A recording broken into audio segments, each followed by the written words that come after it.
C'est pour ça que je suis là, docteur. Je perds la mémoire. Figurez-vous que j'avais compris.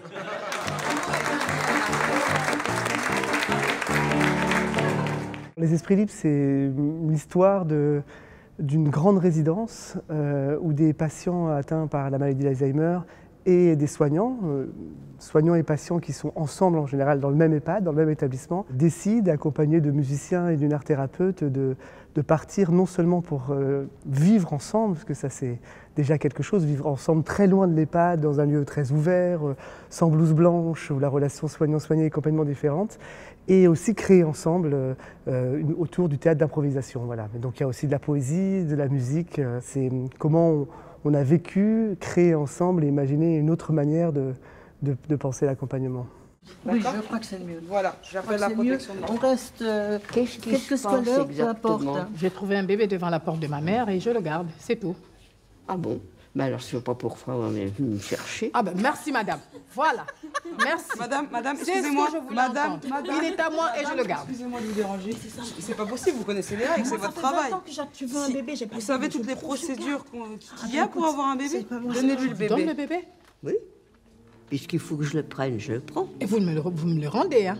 Ah, peut-être. En fait, le théâtre, on se rend compte qu'il n'y a rien de plus évident que de faire du théâtre d'improvisation avec des personnes qui sont atteintes de la maladie d'Alzheimer, parce que quand on rentre dans une unité Alzheimer, on se rend compte assez rapidement que les soignants qui s'en sortent le mieux, entre guillemets, c'est ceux qui savent appliquer une des règles fondamentales du théâtre d'improvisation, c'est que quand on te propose quelque chose, tu dis oui.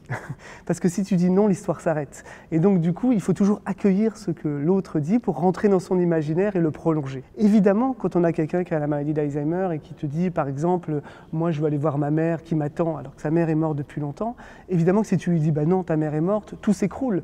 S'écroule pour la personne qui souffre de l'entendre, mais ça s'écroule aussi pour le soignant ou l'accompagnant ou l'aidant qui du coup est impuissant face à cette tristesse. Donc il s'agit d'accueillir son histoire et donc du coup non pas forcément uniquement la valider, mais faire avec pour construire une histoire. C'est le principe même du théâtre d'improvisation, c'est le principe aussi de l'accompagnement des personnes qui ont la maladie d'Alzheimer, c'est-à-dire ne pas les renvoyer à un passé perdu parfois ou égaré, ni à un futur hypothétique, mais à être vraiment dans le présent. Et quand tu rentres dans une maison chaleureuse où tu as de la vie, tu as des gens qui rigolent, tu as de la musique, tu as tout, c'est tout simple en fait.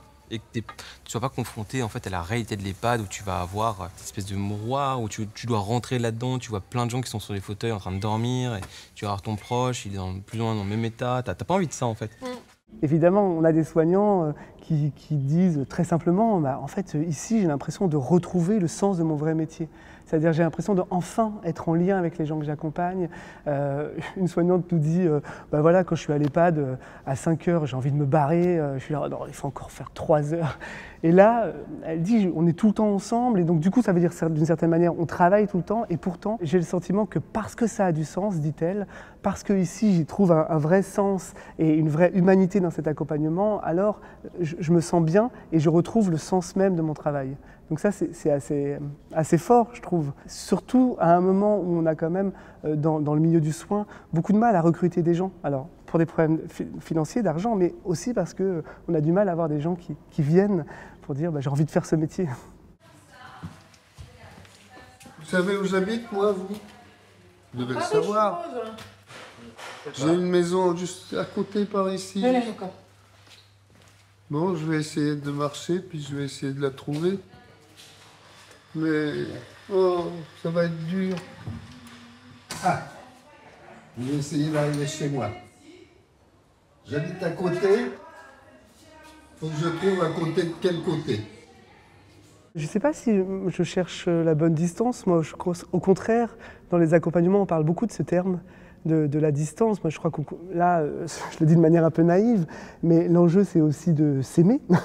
Ça veut dire au contraire de donner de l'amour. Alors évidemment, avec ce que ça a de difficile, avec la douleur et le tragique que génère parfois, évidemment, le fait d'être atteint de la maladie d'Alzheimer. Mais il y a encore beaucoup de possibles, de partage, de joie et d'amour partagé.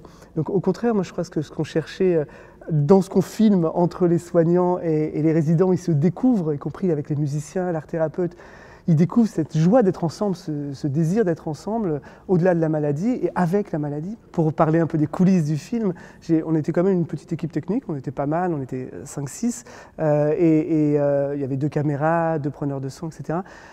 Et vraiment, la consigne, c'était on va vivre ensemble. Donc on n'est pas là uniquement pour se cacher et prendre des plans loin, comme ça discrètement. Donc la caméra était très présente et la consigne donnée à tous les techniciens, y compris à moi-même, c'était de partager les repas, de faire à manger, de faire le bal, de participer au bal qu'il y avait tous les soirs. Ça, c'était très important en fait. Donc on ne cherchait pas la distance. Au contraire, on cherchait à se rencontrer vraiment, ce qui est assez peu le cas dans les institutions.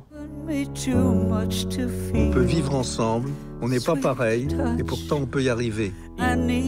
Si on ne le fait pas, c'est toujours le bordel.